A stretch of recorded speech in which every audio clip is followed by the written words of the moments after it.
Hey, it's Jonah from the future. Well, not your future, the future of me in the following video. I just needed to pop in to let you know two things. Number one, this video is talking about a Swiss movement watch for under $100. That's because I got an awesome eBay deal. You know this channel is all about saving money. So I spent 90 bucks.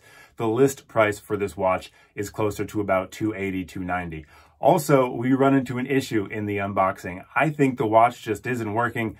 It's as simple as a battery. So I switched out the battery since then and everything is working fine. I just want to let you know that now, but also we can both laugh at past me as I freak out over this non-working watch. So everything's good here. Just wanted to tell you that. Let's join an unboxing already in progress. It's a Zeppelin dual time quartz. This Zeppelin, this is the LZ127. It said on the listing that there were some scratches and I saw them. So it's funny to see how much care is being put into this packaging when there are going to be some scratches. But I do appreciate it. And here it is. Ooh. All right. The second part of this is that it's a... The second part of this is that it's a Swiss movement, but it's a quartz movement inside. However, doesn't seem to be operating, does it? Wonder if that is going to be an issue. Let's see, pull it out, set the time.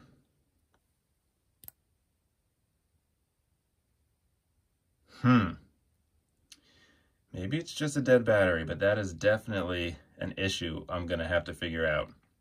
Okay, I'm going to put that to the side for now so we can look at this Zeppelin LZ127 dual time and big date.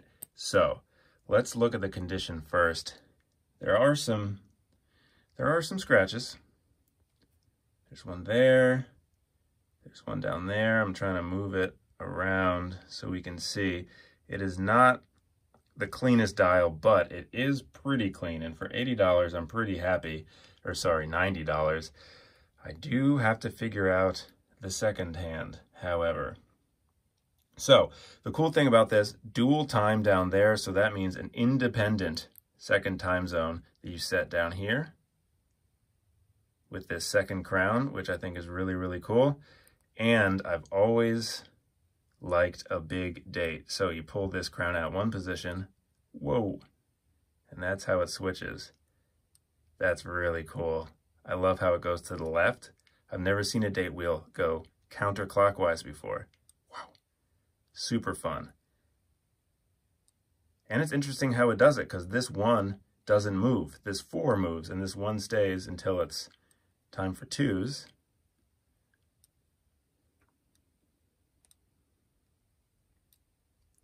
Love that.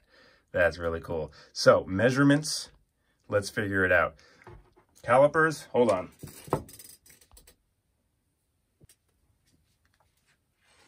So we have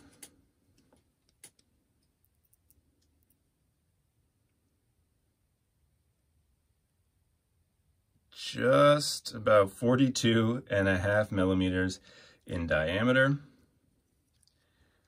A domed mineral glass crystal. So I got the crystal wrong on the first Zeppelin. The first Zeppelin isn't mineral glass. It's actually Hesselite / acrylic, which I'm happy about. This one that has the scratches is mineral glass, unfortunately, which is going to make buffing out a lot harder, but it still has a cool dome and still rather thin, 12 millimeters thick.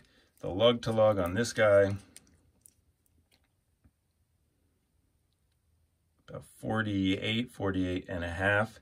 So still pretty compact. You can definitely see the signs of wear on the side, and a 22 millimeter lug width, but let's confirm. Basically a 22 millimeter lug width.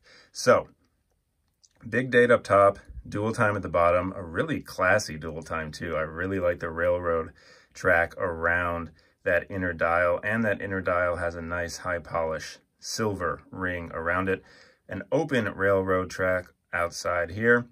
Arabics all the way around except for the 6 o'clock. where it has that little dot of metal, which is also present down here at the 6 o'clock on this Zeppelin watch. So there are a few similarities, including the fact that this one has no lume whatsoever on the watch, but a really clean, classy, definitely a retro feeling dial. Pure white, pure black. There are a few colorways on this watch. Excuse me. There's a cream dial, there's a black dial. The black dial does come with lume tans, which is really cool. Lume could have helped this, but the stark white on black is going to be cool too. Made in Germany down here at the bottom. And like I said, this sets the main time and the date, and this other crown sets the dual time.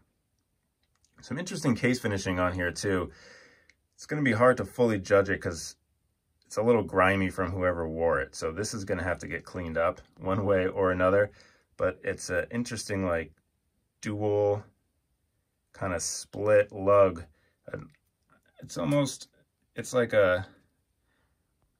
like modern architecture, like mid-century modern architecture, like the modern skyscrapers from the 60s. It really has that vibe, especially here on the lugs. Nice downturn on the lug, so even though this is 42, 43 millimeters, this keeps it nice and snug, so hopefully some more people could wear this watch. Although, like the other Zeppelin, this is basically all dial, a negligible bezel, so this is going to look a lot bigger. Although, putting them side by side, the interesting thing is this Zeppelin is smaller. This is 40 even, and this is 42.5. But doesn't the dial on the left look bigger? Optical illusions really kind of trip me out. So this one already I put on a NATO strap. This comes on, is it original? Who knows? There's no signed clasp, but there isn't, or there wasn't one on the other Zeppelin either. Feels pretty pliable. Still wondering about the lack of movement on the second hand. So this is just the unboxing. Of course, I'll have a full review on this watch, but if I have got more information on this inert second hand by the time, or before the time that I post this video, I will just pop up a little thing here explaining what is happening or what I need to do, or if it's just a battery and it's all figured out and it's all good. But I'll definitely let you know when I figure it out. That's about it for the unboxing. Really, really happy with the deal I got, as long as it's just a battery issue, keeping that second hand from moving. Nice Zeppelin logo there. Oh, no sign crown on this one, although there was one. Can we see it? Whoa. This is the worst way to show it. All right, you can kind of see it. But speaking of things on wrists, let's end this with a wrist shot before I email my seller and ask what the heck is going on with the second hand not moving. Very comfortable band on this watch, or at least the most comfortable leather band I've worn recently. More comfortable even than the original strap on this other Zeppelin I've been wearing. But there it is on my 7¼ inch wrist. There's above the bone. Let's push it up. There it is on the other side of my wrist knuckle. What a weird term. All right, the Zeppelin dual time LZ127. Their model numbers are a trip. There's also like a 7/4, depending on the colorway. There's a whole nother number sequence I'll put up in the video description as well. Thanks for hanging out for the second German watch this week alone. Really getting into Zeppelin though, and this is pretty cool. By the time the full review comes around, this watch will be cleaned up, battery issues fixed, and we'll really have some fun with it. But until then, thanks again for watching. New videos every single week on the channel, so a subscription really does help. I appreciate it in advance, and I'll see you later.